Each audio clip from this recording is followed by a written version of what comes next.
Saat Anda memasuki kota Palembang, selain Sungai Musi, jembatan Ampera yang menghubungkan kawasan Ulu dan Ilir kota Palembang, serta Benteng Kuto Besa yang berdiri kokoh di tepian Sungai Musi, ditambah lagi keberadaan Rumah Limas pertama dan tertua di kota Palembang, seakan menambah deretan sejarah lahirnya kota Palembang.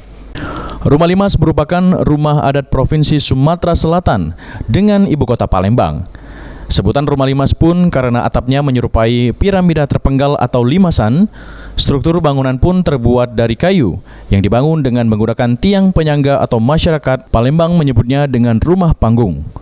Foto Rumah Limas ini pun pernah diabadikan dalam mata uang pecahan Rp10.000 pada tahun 2005.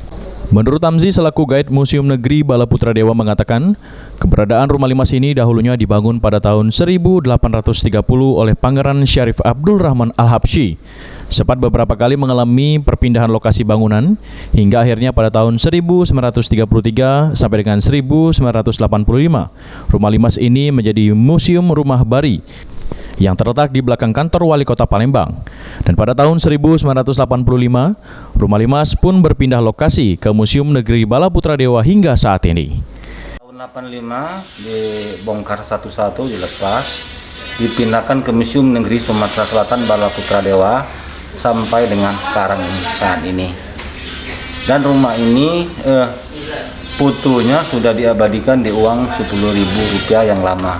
Itu diambil di Museum Negeri Sumatera Selatan. Jadi ada foto Rumah Limas, ada foto Sultan Mahmud Badarudin II.